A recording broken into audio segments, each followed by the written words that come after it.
Dasar ini melahirkan satu pertanyaan kritis, ya, dan juga perlu argumentasi yang kuat secara syariah mengapa kita menunaikan ibadah sholat. Baik teman-teman sekalian, karena waktu kita sangat padat, ya, kita manfaatkan sebaik-baiknya. Saya mohon izin kajian kita akan lebih fokus kepada inti materi sehingga manfaatnya lebih banyak kita dapatkan. Sholat.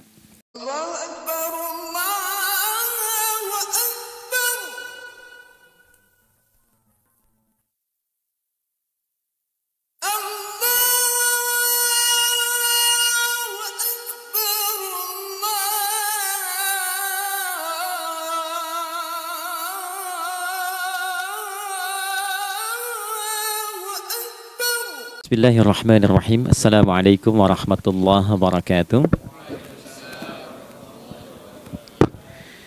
Alhamdulillah wassalamu ala rasulillah Muhammad ibn Abdullah wa ala alihi wa sahbihi wa man walah wa ba'd.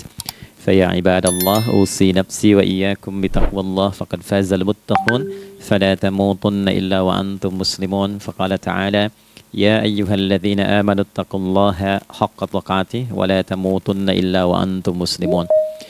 Keluargaku sekalian yang terhimpun di dalam Pertagas, Pertamina Gas, kita mengawali dengan bermohon kepada Allah semoga siapapun yang berada di ruangan ini atau terhubung dalam kajian ini, semoga senantiasa dijaga, diberkahi dan dilindungi dalam kebaikan oleh Allah Subhanahu wa taala. Kita doakan yang bertugas di luar kota. Tadi saya dengar info juga Pak Direktur sedang di Semarang. Semoga giatnya dimudahkan oleh Allah dan semoga diberikan keberkahan. Ada satu bagian yang penting amanat Nabi di hadis Muslim pada satu sifat kepemimpinan, bahwa di antara sifat pemimpin dan yang dipimpin itu harus selalu membangun kekompakan dengan nilai cinta dan doa. Ini yang sering dilupakan. Nabi pernah menyampaikan, dan penyampaian ini, hadis ini didokumentasikan oleh Imam Muslim dalam satu kalimat yang singkat, padat tapi mengikat. Khiyaru a'immatikum man tuhibbunahu wa yuhibbunakum. Pemimpin yang baik itu adalah pemimpin yang kalian mencintainya dan ia pun mencintai kalian. Nah, membangun cinta itu salah satu jembatannya dengan doa. Oleh karena itu, di antara doa yang dianjurkan saat Anda memulai pekerjaan, itu bukan hanya untuk pribadi, lancarkan pekerjaan saya, tapi juga sehatkan pimpinan saya, pimpinan mendoakan sehatkan anggota saya, sehingga semua itu melahirkan sifat harmoni yang memberikan kenyamanan dan kebahagiaan dalam bertugas. Nah, izinkan saya mengawali dengan itu dulu, karena itu di antara sunnah yang seringkali terlupakan, sehingga bekerja itu lebih banyak dilakukan dengan tekanan menyelesaikan tugas dibandingkan dengan rasa cinta untuk bisa memberikan nilai ibadah di dalamnya. Yang kedua, semoga sholat kita diterima oleh Allah Subhanahu wa taala. Nah, yang kedua ini tidak cukup dengan amin. Kita harus tahu dulu standar penerimaan itu seperti apa. Dan yang kedua, kenapa harus sholat? Ini poin pokoknya. Mengapa sih umat Islam itu cukup hanya misalnya dengan bersyahadat saja dipandang sudah berislam, lalu berbuat baik? Kenapa mesti ada sholat? Kenapa bahkan yang pokok sampai 5 waktunya? Dan jumlah rakaatnya pun diatur sedemikian rupa, sampai teknisnya pun dijelaskan dengan rinci. Saking rincinya, bila ada yang menyimpang dari rincian itu, maka dianggap sholatnya tidak sah dan mesti diulang. Shallu kama ra'aitumuni usalli. Sholatlah kalian seperti kalian persis melihat aku menunaikan sholat. Dan dalam sholat inilah kemudian ada sanad yang tersambung secara ketat sampai-sampai dalam hadis Muslim nomor hadis 397. Demikian di Al-Bukhari juga diabadikan di nomor hadis 757 oleh sahabat Abu Hurairah. Sanadnya tersambung kepada Khalad bin Rafi Az-Zuraiqi, seorang yang sholat di samping Nabi tapi bermasalah sholatnya. Lalu Nabi meminta beliau untuk mengulangi sholatnya. Sampai 3 kali peristiwa itu hingga beliau berkata, ya Rasulullah au kama qala alimni ma uhsinu ghairah. Ya Rasulullah, tolong ajarkan kepadaku karena aku tak punya pengetahuan lebih dibandingkan dari apa yang telah aku kerjakan. Nah, dari dasar ini melahirkan satu pertanyaan kritis, ya, dan juga perlu argumentasi yang kuat secara syariah mengapa kita menunaikan ibadah sholat. Baik teman-teman sekalian, karena waktu kita sangat padat, ya kita manfaatkan sebaik-baiknya. Saya mohon izin kajian kita akan lebih fokus kepada inti materi sehingga manfaatnya lebih banyak kita dapatkan. Salat satu-satunya amalan di dalam Islam yang mencakup 4 bagian pokok dalam beragama. Jadi ketika seseorang menetapkan dirinya beragama dan ciri satu nilai agama itu bernilai benar, ya dalam nanti kalau kita mau komparasikan atau kita riset, itu ciri pokoknya ada 4.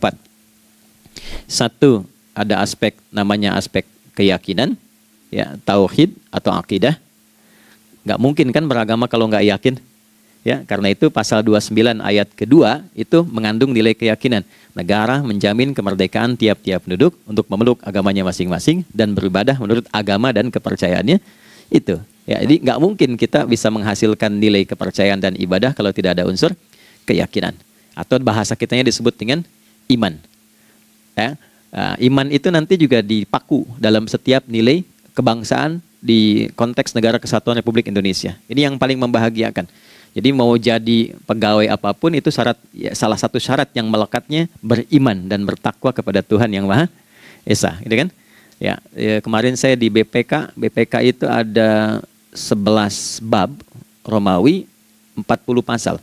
Ya, di bab yang keempat pasal 13 tentang pemberhentian dan pengangkatan itu ada 11 poin A sampai K. Di poin B yang keduanya syarat menjadi bagian dari anggota BPK itu beriman dan bertakwa kepada Tuhan Yang Maha Esa. Baik, di Undang-Undang Pendidikan Sisdiknas nomor 20 tahun 2003 itu kalau kita baca dari poin menimbang ada 4, di poin B-nya saja sudah ada iman. Ya, Undang-Undang Dasar 1945 mengamanatkan pemerintah mengusahakan satu sistem pendidikan, ya, nasional yang meningkatkan keimanan dan ketakwaan pada Tuhan Yang Maha Esa serta akhlak mulia, baru mencerdaskan kehidupan bangsa. Ya, secara singkat, satu, agama dianggap benar kalau ada doktrin keimanan, ada akidah, ada tauhidnya. Yang kedua, ada ibadahnya. Ya, sebagai pembuktian kita beriman, buktinya apa? Ya kan? Saya beriman kepada Tuhan, kita tetapkan, misalnya Allah. Apa pembuktian keberimanan kita kepada Allah? Ya, kan pembuktiannya itu mesti diwujudkan dalam bentuk sikap. Sikap itulah yang disebut dengan ibadah. Nah, konsepsi ini ada di Quran surah ke-20 Thaha di ayat ke-14. Innani anallahu la ilaha illa ana fa'budini. Ya, sungguh aku tegaskan bahwa akulah Allah, satu-satunya Tuhan yang layak dipertuhankan dan disembah. Ketika Anda mempertuhankan aku, fa'budni, maka buktikan kebertuhananmu kepadaku dengan menyembahku. Karena itu namanya Allah punya 2 arti. Satu yang dipertuhankan, kan? Ilahun wahid. Yang kedua yang disembah. Ya, jadi yang dipertuhankan dan disembah. Oke. 3. Yang ketiga harus punya unsur praktikal atau implementatif dalam interaksi kehidupan. Ya, jadi bukan cuma nyembah Tuhan, bimbingan kehidupannya apa? Implementasi dari ibadah itu. Ya, ciri umat beragama itu kan bukan hanya sekedar saya yakin, beriman, saya ibadah. Terus bukti ibadah itu dibawa dalam berinteraksi hariannya seperti apa wujudnya. Ya, makanya ketika dulu orang itu jujur, orang itu bangga dengan kejujurannya bukan sebagai orang jujur, tapi sebagai muslim. Jadi ketika ditanya, kenapa Anda jujur? Karena saya muslim. Ketika ada seorang penggembala di Sahara yang sangat gersang, diuji oleh Umar bin Khattab, ingin diambil kambingnya, kan kisahnya viral kan? Baik ya? Oh, tapi ini bukan punya saya. Bilang aja pada tuan Anda, kalau kambingnya hilang satu dimakan serigala. Lantas di mana Allah? Jawaban itu yang menggetarkan kepada jiwa. Jadi kebenaran yang diungkap dengan sikap kejujuran itu implementasi nilai beragama. Nah, jadi praktek ibadah ada di muamalah. Oke, satu akidah, akidah dibuktikan lewat ibadah, ibadah diimplementasikan dalam muamalah. Itulah sebabnya nanti seluruh bagian tubuh kita ketika digunakan untuk bersifat dan bersikap, itu ada tuntunan iman di dalamnya. Oke? Misal, saya tanya begini ya. Ini mukaddimah ya, kita belum mulai nih. Saya tanya gini, apa fungsi mata? Tuh kan, sudah keliru kan? Nah, kalau hanya melihat, hewan juga melihat. Ya, coba kambing melihat, ya kan? Elang melihat, Lalu apa bedanya fungsi mata kita dengan mata hewan? Ternyata ketika kita meriset ayat-ayat Al-Quran terkait dengan fungsi tubuh kita, itu rata-rata dibuka dengan iman dulu. Quran surah 24, surah Cahaya, ayat 30 untuk laki-laki, 31 untuk perempuan. Qul lil mu'minin. Ya Muhammad, katakan, viralkan pada pria-pria yang menyatakan dirinya telah beriman. Yaghuddu min absarihim. Gunakan pandangannya itu yang dibimbing oleh imannya untuk melihat yang baik saja menurut standar imannya. Jadi kalau menurut imannya tak baik, gak boleh dilihat.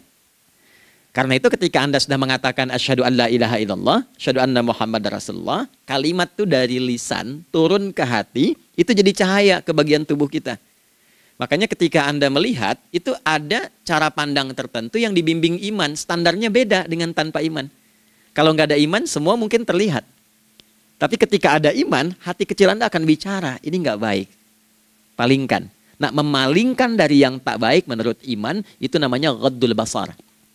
Oke, perempuan juga begitu, setara. Wa kullil mu'minati yaghdudna min absarihinna. Dan katakan pada setiap perempuan yang menyatakan dia beriman, maka gunakan pandangan itu dengan bimbingan imannya. Ketika tak baik menurut imannya, palingkan. Ya, Anda lihat kajian di YouTube, terus ada iklan kan? Terus menurut standar iman nggak bagus, itu otomatis akan nggak suka itu. Ya, pasti dipalingkan. Ya. Anda kalau naik pesawat tuh ya, tugas keluar tuh, pertagas tugas keluar. Kalau pramugari lagi demo tuh yang dilihat pramugarinya apa demonya.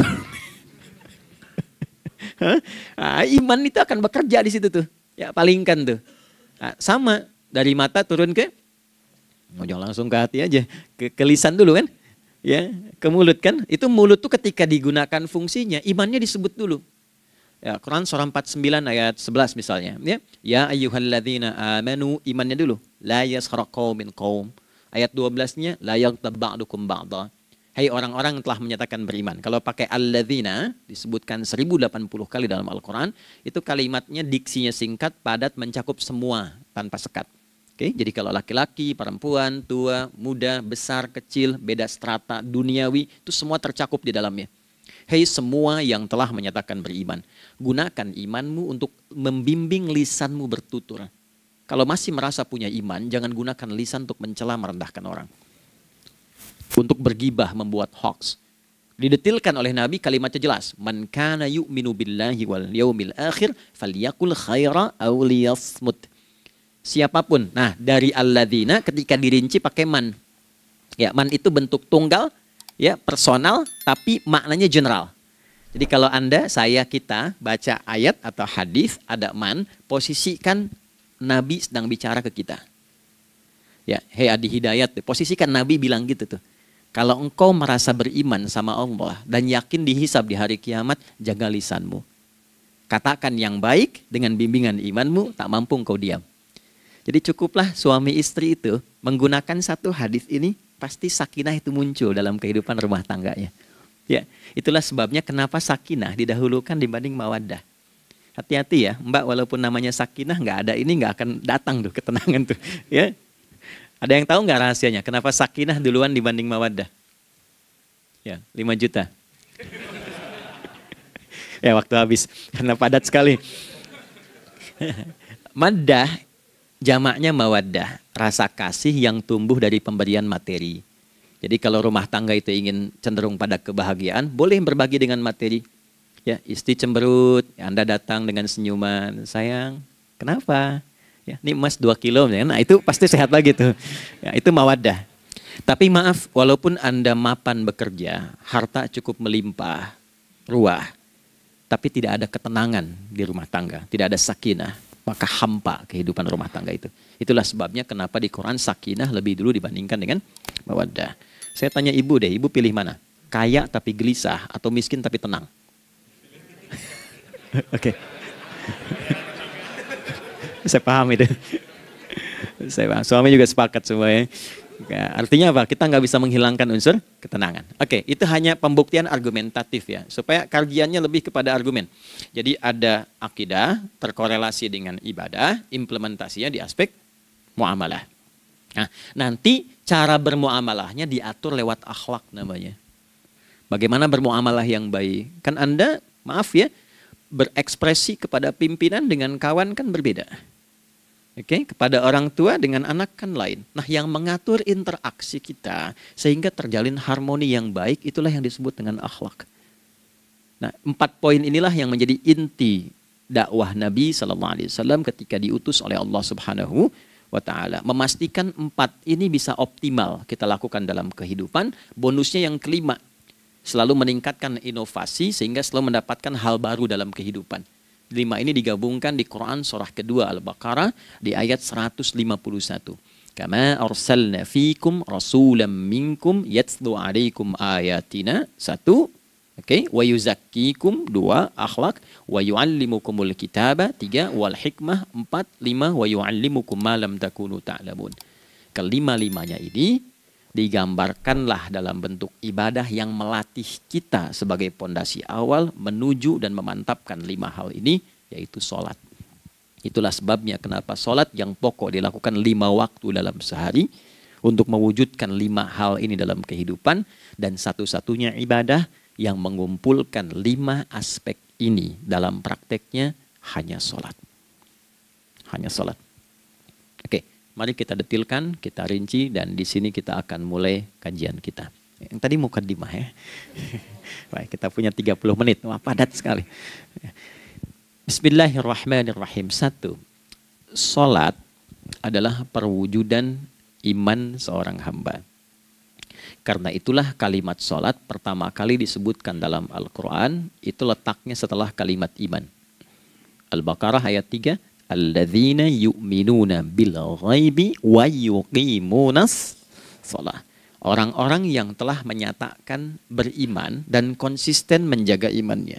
Beda alladzina amanu dengan yu'minun. Amanu telah beriman. Tapi kalau dia komitmen dan konsisten terus menjaga imannya sampai saat dia berpulang pada Tuhannya, maka berubah nanti bentuknya kalau di bahasa Arab jadi mudhari'. Kalau di bahasa Inggris kan tuh punya 3 arti. Present, continuous, and future. Jadi kalaupun sekarang terus berlangsung sampai masa depan pun saya tetap akan beriman. Nah, pembuktian untuk menjaga iman itu pembuktian utamanya pada sholat. Itulah sebabnya satu-satunya amal ibadah dari rukun Islam yang 5 itu, ya, satu-satunya amal ibadah yang disebut iman dalam Al-Quran hanya sholat. Teman-teman boleh buka Quran surah kedua Al-Baqarah di ayat 143. Ya, di pertengahan ke ujung ayatnya. Saya percepat. Wa ma kana Allahu liyudhi'a imanakum. Dan Allah nggak akan pernah menyia-nyiakan salat seseorang yang dikerjakan karena imannya. Ayat ini turun, ketika ada terjadi pergantian arah kiblat. Dari yang tadinya semula ke Masjidil Aqsa, lalu berputar 180 derajat, beralih ke Masjidil Haram. Nabi sedang berada di luar Madinah. Madinah tempo dulu, wilayahnya nggak seluas cakupan sekarang. Oke, kalau diilustrasikan, area sekitaran Masjid Nabawi sekarang itulah Madinah lah. Di luar itu sudah di luarnya. Nah, Nabi sedang sholat, riwayatnya banyak menyebutkan, ada yang mengatakan zuhur, ada asar, ada maghrib. Di pertengahan itu turunlah Al-Baqarah ayat 144. Qad nara taqalluba wajhika fis sama' falanuwalliyannaka qiblatan tardaha fawalli wajhaka syatral masjidil haram. Maka berputarlah dengan turunnya ayat ini 180 derajat menghadap ke arah Masjid Al-Haram. Problemnya adalah ketika Nabi dan pengiring beliau kembali ke Madinah, area Masjid Nabawi, kan nggak semua masyarakat ikut. Maka virallah informasi itu bahwa kiblat telah beralih ke kiblat awal, yaitu Ka'bah Al-Musyarrafah. Maka penduduk panik pada saat itu. Status sholat kami yang tadi dikerjakan bagaimana? Karena sedang nggak bisa diulang, sudah pindah waktu. Maka turunlah kemudian firman Allah yang Al-Baqarah 143 itu, wa ma kana Allahu liyudhi'a imanakum. Karena engkau mengerjakan sholat itu dengan imanmu, maka Allah nggak menyia-nyiakan imanmu itu. Maksudnya apa? Walaupun arah kiblatnya tidak tahu mengarah kepada sisi yang belum berubah, tetap dihitung pahalanya sempurna karena imannya. Gitu. Nah, ini nanti yang menjadi landasan turunnya Al-Baqarah ayat 115. Walillahil masyriq wal maghrib fa aynama tuwallu fathamma wajhullah. Kalau Anda sedang tugas nanti di lapangan, lalu sulit menemukan arah kiblat. Aplikasi susah karena sinyal nggak masuk misalnya, Oke, kemudian juga matahari agak remang-remang sehingga sulit untuk terlihat patokannya. Maka dengan keyakinan, dengan iman itu, menghadaplah ke arah yang kita yakini, maka berlakulah Al-Baqarah 115. Di saat itu diterima amal ibadah kita sama dengan yang menghadap kiblat dengan dasar imannya. Oke, nah pengertian terbaliknya, mafhum mukhalafahnya, maka Nabi mengatakan, al-farqu bainal mu'min wal kafir tarkus salah. Beda antara orang yang beriman dengan yang belum beriman adalah pada sholatnya. Jadi kalau ada orang mengatakan sudah beriman dan tidak menunaikan sholat, ini artinya keimanannya belum diakui sepenuhnya oleh Allah Subhanahu wa Ta'ala. Jelas ya? Halo, kenapa sedih begini? Maaf, saya terlalu cepat nggak? Enggak ya, baik. Jadi dalam poin ini penting pembedanya di sholat. Itulah sebabnya kenapa dari kecil kan, usia sekian, dari mulai 3 ke arah 7 tahun contohkan. Ya, orang tuanya sholat bentangkan sejadah. Kalau bisa kalau anak sudah mulai suka tuh kasih model sejadah yang anak-anak sukai bentuknya. Ya, dulu ada anak saya senang model mobilan, saya tidak sebutkan supaya tidak endorse gitu ya. Dikasih sejadah dengan pola itu, dia senang tuh ikutin. Kita nggak minta sholat, dia datang sendiri. Ya, nanti setelah mulai 7 tahun kan baru diajarkan dengan baik, diajak ke masjid kalau yang laki-laki. Demikian seterusnya. Ya, mengapa dari awal dituntun seperti itu? Untuk memberikan sebuah penguat bahwa penjagaan iman dimulai dari sejak dini. Ya, tapi di Indonesia saya perhatikan kelasnya sudah advance. Ya, TK sudah manasik gitu. Oke. Itu satu ya. Karena nanti kalau Nabi bilang begitu artinya akan terjadi orang mengatakan beriman tapi tidak sholat. Ya, makanya keras dari awal Nabi katakan bahwa pembeda antara orang yang beriman dengan yang baru klaim beriman itu pada sholatnya. Ya, pada sholatnya. Mengerjakan sholat maka sah status imannya, tidak menunaikan sholat maka bermasalah imannya. Itu poin yang pertama. Yang kedua teman-teman sekalian, ibadah. Kita lanjut ya. Sholat adalah bagian pokok terpenting dari ibadah. Nah, di sini kita akan mulai membuka sedikit rahasia terkait dengan aspek ibadah ini. Teman-teman sekalian, ternyata sholat ini ketika oleh Allah diturunkan dalam Al-Quran, dalam konteks penunaian ibadah, bukan berarti hanya mengkoneksikan atau mengkorelasikan hubungannya dengan iman saja, bukan. Karena saya beriman, saya buktikan ibadah nyembah Allah lewat sholat. Dalilnya Quran surah ke-20 ayat 14. Innani anallah la ilaha illa ana. Aku tegaskan akulah Allah, nggak ada Tuhan yang layak dipertuhankan dan disembah kecuali saya. Fa'budni, kalau Anda telah menyatakan beriman padaku, buktikan keberimananmu dengan menyembah saya dalam ibadah. Bentuknya bagaimana ya Allah? Teruskan ayatnya. Wa aqimis sholata. Tunaikan sholat sebagai bukti ibadah. Itu li dzikri, sebagai zikir kepadaku. Jadi korelasi antara ibadah dengan iman, sudah kita sebutkan dalilnya. Sekarang ibadahnya tersendiri ketika ditunaikan, apa manfaat dari ibadah itu? Mengapa mesti ada 5 waktu? Dan apa turunan manfaatnya dalam kehidupan kita? Kalau kita mengerjakan itu, dampaknya kepada kehidupan kita apa? Nah, inilah indahnya di dalam Islam, dijelaskan dalilnya, diberikan contohnya, diberikan alasannya, dan yang paling indah, diberikan penjelasan dengan detail tentang manfaat-manfaatnya. Ini tidak ditemukan di dalam konsep keyakinan manapun. Kalau teman-teman boleh mau riset silahkan. Ada nggak satu keyakinan agama tertentu yang dari ibadahnya tuh diatur? Cara memulainya, bacaannya, detailnya, manfaatnya, waktunya, sampai dengan hasilnya, sampai kiamatnya. Ini menunjukkan bukan karya manusia. Bukan karya manusia. Kalau karya manusia setiap orang bisa buat itu. Ya, ketika ini menunjukkan bukan karya manusia, maka pertanyaannya dengan cara apa lagi Allah memberikan pembuktian pada kita bahwa Ia Tuhan yang hak yang harus kita sembah. Nah, kalau sudah paham, mari kita rincikan turunan tentang sholat ini. Kita mulai satu-satu teman-teman sekalian dari waktu sholat. Seperti kita ketahui waktu sholat ada 5. Tapi yang sering kita dapati dari yang 5 ini tidak semua orang mengetahui tentang makna dari nama dan pembagian di waktu ini. Yuk kita mulai rincikan. Sholat yang pertama namanya apa? Gak usah khawatir menang gak dapat hadiah kalau benar. Salah juga keterlaluan. Oke, satu subuh. Dia satu-satunya nama sholat yang punya dua nama ya. Subuh dan fajar. Oke, Pak Fajar, Pak waktu sholat. Dua, zuhur. Tiga, asar.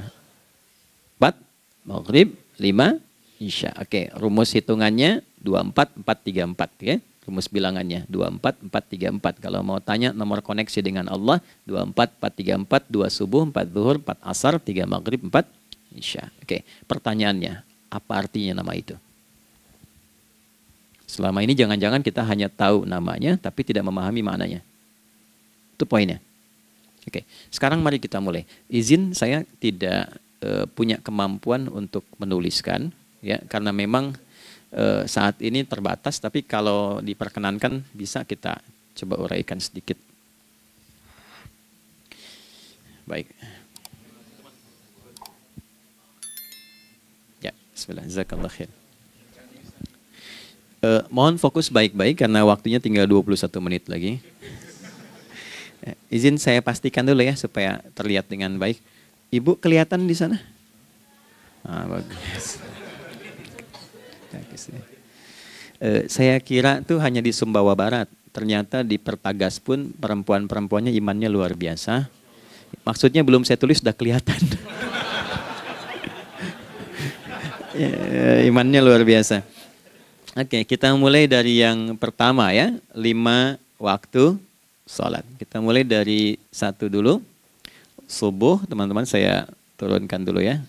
Izinkan saya tulis pakai bahasa Arab dulu supaya gampang. 1, dia punya 2 nama.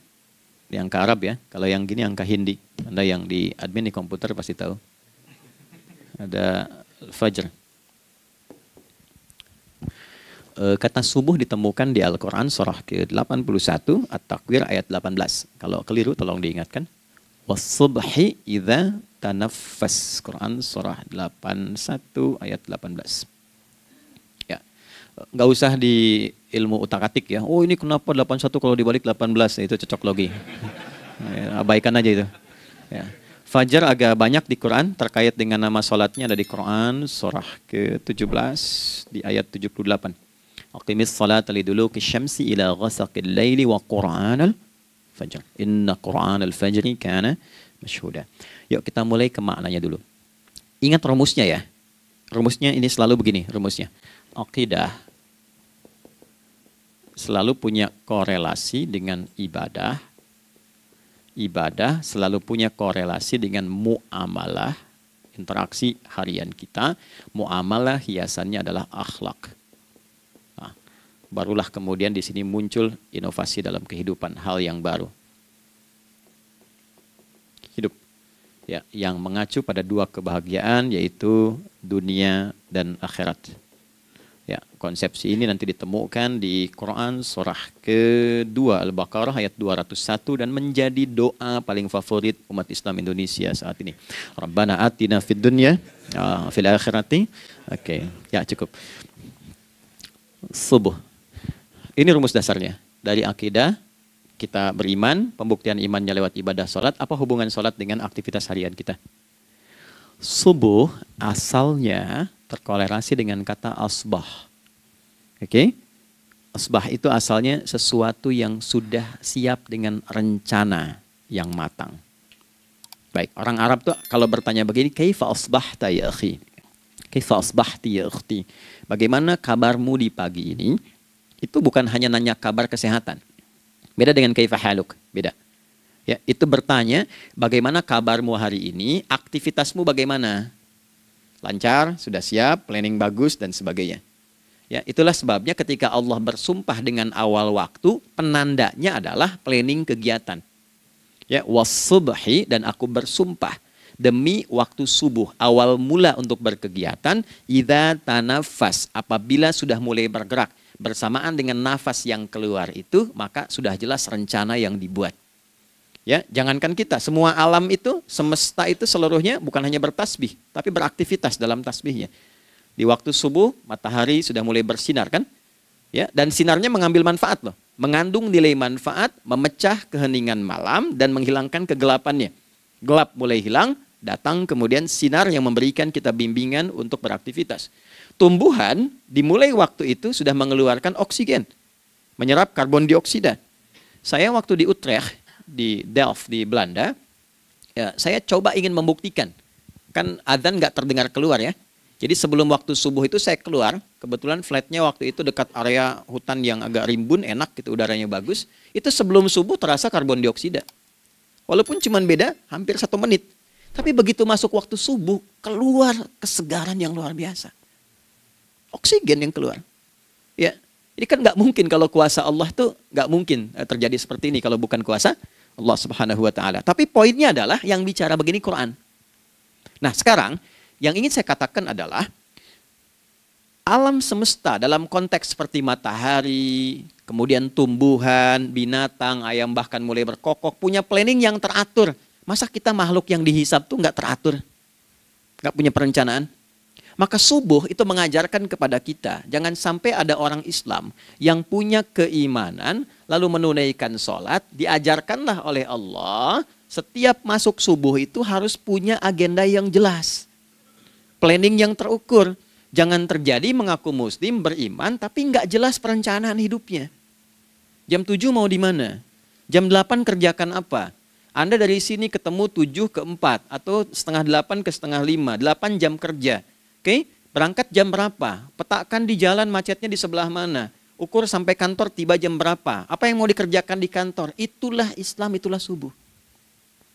Sehingga tidak ada satupun orang Islam di era Nabi mengajarkan beraktivitas kecuali terukur dan teratur. Bahkan Nabi memulai itu evaluasinya di malam hari. Sehingga turun di antara surah Al-Insyirah itu ada ayat yang tegas mengatakan di ujungnya فَإِذَا فَرَغْتَ فَانْصَبْ. Evaluasi yang telah berlalu di malam hari, evaluasinya menyeluruh sampai ke zikirnya. Dicatat nih. Ya, aku hari ini secara spiritual itu, mohon maaf, sholat jamaahnya berapa waktu tuh? Dari 5. Oke? Misalnya dari 5 itu cuma 4, berarti koreksi ada yang kurang. 1. Ya. Yang kedua, secara intelektual sudah berapa bacaan yang dibaca saat ini? Ilmu yang ditingkatkan, mensyukuri anugerah akal dan sebagainya. Bekerja sempurna enggak? Turunkan ibadahnya bagaimana? Ketika ada yang kurang, istighfari. Ya, sebagai seorang ayah, ada enggak sesuatu yang salah yang dilakukan belum sempurna? Sebagai seorang ibu, anak dan sebagainya, istighfar. Itulah sebabnya sebelum tidur Nabi ajarkan istighfar. Yang kita tahu 70 kali kan, 100 kali. Yang saya tanya, 1 ke 70 itu istighfar apa saja? Apakah hanya bilangan di lisan? Atau dari lisan diingatkan oleh pikiran, ditembuskan ke hati? Istighfar sebagai seorang ayah yang kurang maksimal melihat anak dengan baik. Anda boleh punya jabatan di kantor, boleh direktur, boleh manajer, boleh macam-macam. Tapi ketika Anda pulang, Anda seorang ayah. Saya di Timur Tengah disebut syekh, di sini dipanggil kiai, dipanggil ustadz. Pulang ke rumah, anak saya nggak kenal itu semua. Anak saya nggak peduli itu semua. Belum pernah seumur-umur saya mengajar. Lalu saya pulang, anak saya menunggu depan pintu dan memanggil, kiai. Tidak ada. Dia ingin ayahnya. Dia ingin ayahnya. Oke. Kenapa nggak kita hadirkan istighfar pertama kita itu karena kita kurang perhatian. Kurang perhatian kepada anak misalnya. Saya kalau pulang tengah malam dan semua tertidur, saya lihat satu-satu. Perbaiki cara tidurnya, doa, lihat satu-satu, minta ampun sama Allah. Dan ya kadang sebelum mengalirkan air mata kita nggak bisa tidur karena nggak tahu nanti ketemu lagi nggak di akhirat. Ya, itu poin yang paling penting. Nah, jadi istighfar pertama tuh untuk diri kita ketaatan pada Allah, untuk diri kita sebagai anak pada orang tua, sebagai suami punya tanggung jawab istri atau sebaliknya, demikian seterusnya. Nah itu kalau sudah kita bisa lakukan, dievaluasi, direncanakan besoknya. Fa'idha faraghta fansab, direncanakan lagi yang berikutnya, besok mau ngapain, tulis malam. Kalau kita biasakan begitu tidurnya enak. Karena nggak ada beban, damai hidupnya. Dengan teman damai kalau ada perselisihan sebelum tidur. Ya, jadi nggak ada orang mengigau itu masalah-masalah kehidupan dunia yang belum tuntas. Ini dunia saat terjaga bermasalah, saat tidur pun masih bermasalah. Gara-gara kamu nih, kapan istirahatnya? Ya. Nah, ketika kita bangun dari subuh itu, maka rencana yang sudah kita siapkan itu, teman-teman sekalian, dibawa menghadap Allah supaya minta kemudahan, minta kelancaran, minta pendampingan, minta bimbingan. Itulah sebabnya kita dipanggil sholat di awal waktu, supaya rencana yang sudah kita siapkan itu minta taufiknya, persetujuan dan perlindungan dari Allah. Inilah yang menjadikan rahasia umumnya para sahabat memulai berkegiatan sejak dari masjid. Teman-teman boleh riset deh hadis-hadis tentang sholatnya sahabat dan kaitannya dengan syuruk dan pekerjaan. Rata-rata memulai dari masjid. Mereka tungguin, evaluasi, begitu siap, syuruk, minta sama Allah, berangkat. Saya mau kasih satu rahasia ya. Boleh jadi ijazah, tapi ini diantara kita aja ya. Anda boleh lakukan, berangkat ke masjid itu dengan baik. Terus minta misalnya, ya Allah, kau perintahkan aku untuk berikhtiar, sekarang aku lakukan. Kau perintahkan aku untuk merencanakan, sekarang aku ikhtiarkan. Mohon lindungi, mudahkan, dan berikan bimbingan terbaik untuk mendapatkan hal yang wajar, halal, baik, dan kau ridhoi. Anda berangkat. Pulang, sebelum nyampe rumah, mampir dulu ke masjid. Masjid terdekat dari rumah aja. Sholat 2 rakaat, situ. Ya, sholatnya bisa sholat wudhu, tahiyatul masjid, dan sebagainya. Setelah itu pulang. Doa dulu habis sholat, ya Allah, aku telah berikhtiar seperti apa yang telah engkau perintahkan. Sekarang aku memohon rizki darimu seperti apa yang telah engkau janjikan. Kalau dengan semua ikhtiar ini belum cukup menurunkan rizki darimu, maka mohon tunjukkan padaku saat ini dengan cara apa lagi aku mesti berikhtiar. Oke? Silahkan Anda pulang dengan suasana itu ke rumah. Dan lihat apa yang terjadi. Rasakan bedanya, bedakan rasanya, dan pasti terasa bedanya. Gak ada kesan yang lain pada jiwa. Jadi yang dibawa ke rumah itu bukan aura kantor. Bukan aura jalan yang macet. Tapi ada ketenangan, kenyamanan, dan kenikmatan. Kalau teman-teman mau pakai sunnah sahabat ini dalam dunia pekerjaan. Dan Anda lakukan coba sehari ini saja. Rasanya pasti beda. Ya, ini bagian pertama. Nah, ketika kita ingin datang menghadap Allah. Dan mulai membawa rencana kita kan perlu isyaratnya kan. Kapan dimulai? Gak bisa tiba-tiba saya bangun jam 3 langsung sholat subuh, kan tidak begitu. Ya kan? Mesti ada satu sinyal dulu, yang dari sinyal itu ada feedback pada diri kita untuk merespon, gitu kan? Nah, pancaran respon atas sesuatu yang memancar akibat satu hal yang terjadi, kalau di gaya itu kan kalau ada gaya gerak, gaya dorong kan? Ya, kalau nggak salah F1 sama dengan F2 kan? Nah, gaya gerak sama dengan gaya dorong. Geraknya dikit, bunyinya kecil kan? Kencang bunyinya. Kencang. Terus ada F berbanding lurus dengan P, hukum Pascalnya. Gaya berbanding lurus dengan tekanan, kan? Semakin banyak gaya semakin tertekan. Nah, respon yang muncul ketika ada satu misalnya gaya, tapi responnya sifatnya materi sifatnya. Ya, misal kalau Anda mau mengebor air, kan? Kemudian keluar terpancar tuh dari bawah itu keluar misalnya air. Nah, itu namanya infajar. Infajar. Dalilnya Quran surah kedua ayat 60. Wa idzistasqa Musa liqaumihi faqulna idrib bi'asakal hajar fanfajarat min huthnata asyrata aina. Nabi Musa kata Allah itu kaummu 12 suku minta mata air. Dan nggak tanggung setiap sukunya minta satu, katanya supaya nggak rebutan. Maka Allah firmankan, pukulkan tongkatmu yang kayu. Lihat diksinya detail sekali. Pukulkan tongkatmu yang kayu ke batu itu, maka batu itu akan terbelah dan mengeluarkan pancaran 12 mata air. Ya, tongkat kayu dipukulkan ke batu. Batunya yang hancur. Karena Musa seorang nabi, gitu kan? Anda punya tongkat emas, pukulkan ke batu, maka keluar 12 air mata. Gitu ya. Nah ini, infajar. Kalau respon yang keluar itu respon buruk. Misal dalam nafsu, kan suka ada trigger ya yang memancing respon, terus nafsu keluar kan? Ya, apa saja itu? Lihat gambar yang nggak bagus, nafsu keluar, kan? Lihat sendal bagus, nafsu keluar, macam-macam ya. Nah itu fujur namanya, fujur. Hurufnya masih sama, cuma bentuknya berbeda. Fa, jimnya masih ada waw, ada ra-nya, fujur. Quran surah 91 di ayat 7-10. Wa nafsi wa ma sawwaha fa'alhamaha fujuraha wa taqwaha. Fujur tembus ke nafas, nafas memerintahkan yang buruk disebut su. Nafas ketemu su jadi nafsu. Makanya nama lain fujur itu nafsu. Dalilnya Quran surah 12 ayat 53. Wa ma ubarri'u nafsi innan nafsa la'ammaratun bisu. Ya, la'ammaratun bisu'i illa ma rahima rabbi. Oke, nafas ketemu su. Teruskan. Tapi kalau pancarannya pada sifat yang baik. Oke? Membelah sesuatu yang gelap, menjadi baik, terbuka, memancarkan respon panggilan yang baik, maka berubah katanya menjadi fajar. Oke? Matahari diperintahkan oleh Allah, diperintahkan membelah kegelapan malam. Keluarlah sinar pertamanya, disebutlah fajar. Kenapa? Karena ada respon kebaikan keluar darinya.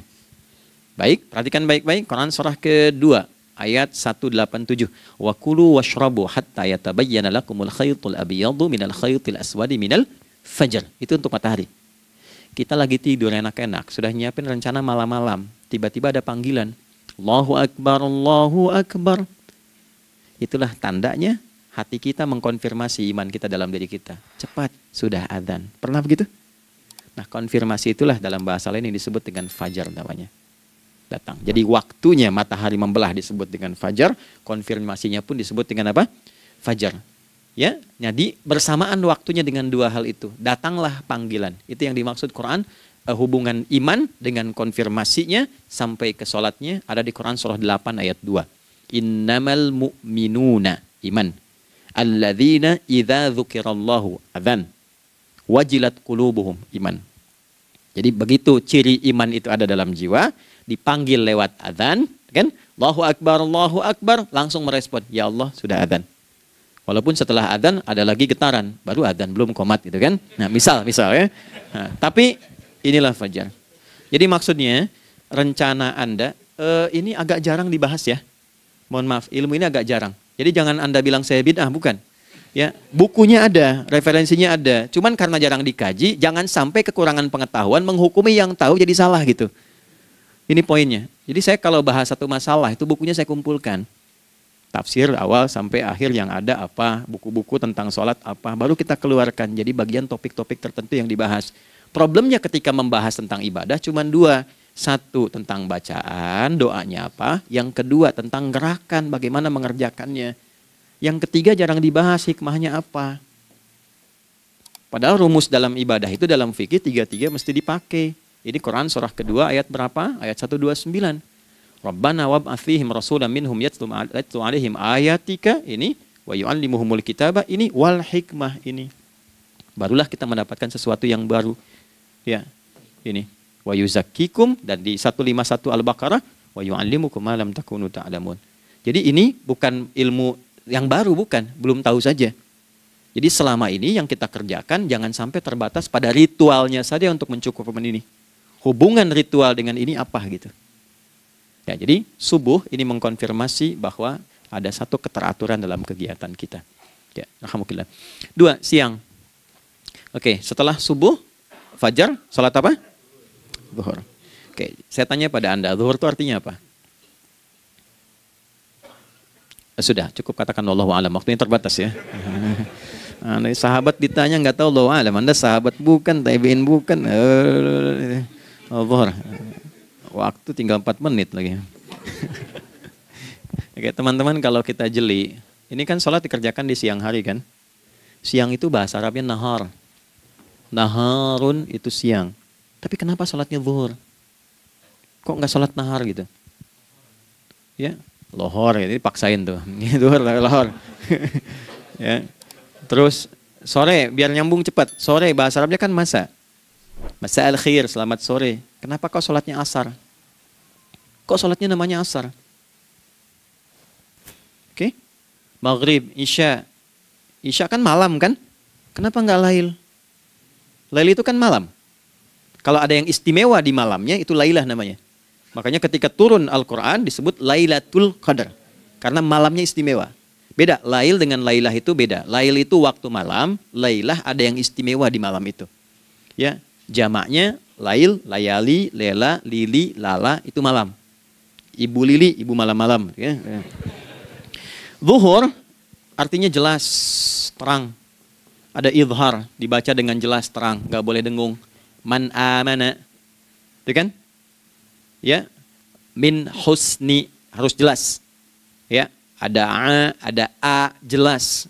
Zuhur kenapa disebut zuhur? Untuk evaluasi kegiatan kita dari setengah hari. Sudah jelas belum hasilnya?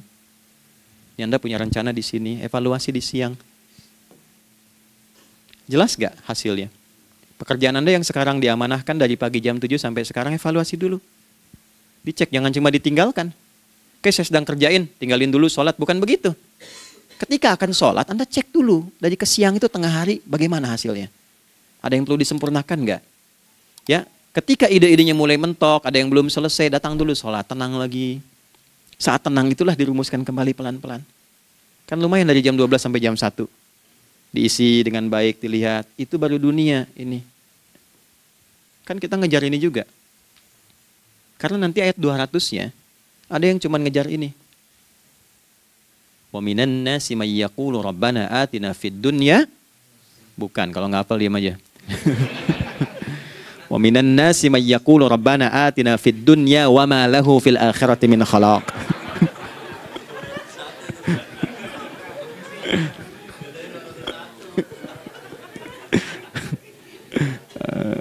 Paham kan? Dan di antara manusia ada yang fokusnya hanya dunia yang dikejar. Sehingga nggak kebagian akhiratnya. Padahal dia tahu dia mau pulang. Yang lebih aneh lagi, pengen pulang surganya Firdaus dekat dengan Nabi. Tapi tiap hari kerjakan dunia. Dunia lagi, berangkat gelap, pulang gelap. Terus meninggal gelap juga. Kan repot. Nah, maka mesti investasi kan. Anda kalau tugas keluar kan, apalagi keluar negeri kan hukumnya beda. Bekalnya pun tidak sama. Anda tugas ke Amerika, mata uangnya sudah beda. Hukumnya sudah beda. Terus pengen pindah ke alam barzah, pengen hukumnya sama dengan dunia, mustahil. Ya, makanya dimensinya beda, keadaannya tidak sama. Baju yang dipakai kan beda. Barang-barangnya nggak sama. Makanya disebut telah meninggal dunia, meninggalkan semua yang melekat pada dunia. Pindah ke alam lain, persiapan menuju titik akhir yang tidak ada ujungnya lagi. Nggak ada pembuka lagi. Jadi sudah ujung begini, nggak ada ruang lagi yang lain. Itu akhirat namanya. Makanya di sini cuma dua pilihannya. Kalau nggak ke surga, nah itu. Ya. Apa investasi yang ada di sini? Maka siang itu dicek dulu. Pekerjaan jadi ibadah nggak? Tadi niatin ibadah nggak waktu berangkat dari rumah? Kan? Waktu ngetik, waktu ngerjain di kantor, jadi ibadah nggak? Kalau ibadah, Anda nggak mungkin berbuat kriminal. Anda nggak mungkin berbuat maksiat. Nggak mungkin nipu, nggak mungkin nyogok. Nggak mungkin korupsi. Kan lagi ibadah. Nggak mungkin curang. Kan lagi ibadah. Anta budallaha ka'annaka tarah. Anda itu mengerjakan segala hal sebagai ibadah, merasa diawasi Allah. Fa in lam takun tarah fa innahu yarak. Kalaupun Anda merasa nggak melihatnya, Anda yakin Anda dilihat. Itulah kerja pakai iman, maka ini di bawah akidahnya. Jangan ditinggalkan. Nah, inilah yang selama ini kita butuhkan. Ya. Inilah yang melahirkan nilai etik, makanya adanya dalam jiwa. Takwa itu kan dalam jiwa, melahirkan etos. Etos mendorong kepada logos, logos melahirkan patos. Kepantasan dalam bekerja. Jadi Anda sekuat apapun ilmunya, kalau nggak punya etos, itu rusak. Jadi tidak cukup akal sehat. Jiwa yang sehat itu lebih penting. Banyak orang akalnya, saya ingat, akal itu tidak memberikan perintah. Dia hanya merumuskan satu instruksi dalam jiwa supaya mudah dilakukan dan dieksekusi oleh fisik. Jadi akal yang sehat itu seberapa pandai ilmunya, seberapa cepat mengeksekusi perbuatan. Tapi kalau yang dieksekusi itu dari perintah nafsunya, masalah. Habis saja waktunya tuh. Ya. Ini gimana ini? Tolong jawab loh. Nah, teman-teman karena sudah habis waktu jam 1, kita baru zuhur ini. Nah, yang paling menarik itu gini, yang paling menarik kalau ada orang belum sadar sampai zuhur tentang akibat kehidupan ini, maka muncullah asar. Apa asar itu? Kenapa mesti disebut dengan asar? Dan apa manfaat istimewanya asar kepada jiwa kita? Itu di kesempatan lain kita akan bahas. Teman-teman, waktunya sudah habis. Ya, saya menghargai Anda, kan tidak boleh juga saya ngajarkan tapi mengambil yang sesuatu yang tidak tepat ya. Kita buktikan keimanan kita dengan mengerjakan amanah pekerjaan di tempat ini dengan baik, waktu digunakan dengan baik. Kita saling mendoakan supaya semua kita dijaga oleh Allah Subhanahu wa taala.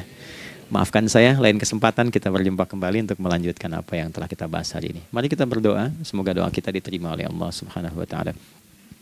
Allahumma taqabbal minna innaka antas sami'ul alim wa tub 'alaina innaka antat tawwabur rahim. Nahmaduka kama 'allamtana an nahmadak wa nashkuruka syukran kama 'allamtana an nashkurak. Antal muqaddim wa antal muakhir bi yadikal khair innaka 'ala kulli syai'in qadir. Ya Allah, kami memuji-Mu seperti Engkau mengajarkan kami untuk memuji dan bersyukur atas segala nikmat-Mu seperti Engkau bimbing kami untuk mensyukuri segala nikmat-Mu. Allahumma salli wa sallim wa barik ala habibikal karim rasulikal mustafa al-amin sayyidina Muhammadin wa ala alihi wa sahbihi ajma'in. Ya Allah, Anugerahkan kami kemampuan untuk terus bersalawat pada Rasulullah, sehingga dengan itu kami mendapatkan kemampuan yang baik untuk meneladani kemuliaan beliau dalam beraktivitas kehidupan. Rabbana la tada' lana fi maqamina hadza dzamban illa ghafartah. Ya Allah, jika ada pendosa hadir di ruangan ini atau terhubung dalam kajian ini, maka jangan biarkan ya Allah ia meninggalkan tempat ini dan kajian ini kecuali Engkau telah ampuni seluruh dosa-dosanya. Wala hamman illa farajtah. Ya Allah, jika ada satu di antara kami yang menghadiri kajian ini membawa kegelisahan, maka mohon tenangkan keadaan hatinya. Wala asiran illa yassartah. Jika ada yang sedang diliputi oleh kesulitan, maka mudahkan, ringankan dan hilangkan seluruh kesulitannya. Wala maridan illa syafaitah. Dan bila ada di antara kami yang diuji dengan penyakit, maka mohon angkat dan sembuhkan penyakitnya. Rabbana atina fid dunya hasanah wa fil akhirati hasanah wa qina adzabannar. Wa sallallahu ala sayyidina Muhammad wa ala alihi wa sahbihi ajma'in. Wa akhiru da'wana subhanakallahumma rabbana wa bihamdika nashhadu an la ilaha illa anta nastaghfiruka wa natubu ilaik. Walhamdulillahi rabbil alamin. Nasrun minallah fathun qarib wa basyiril mu'minin. Terima kasih untuk semuanya. Mohon maaf kami langsung pamit. Assalamualaikum warahmatullahi wabarakatuh.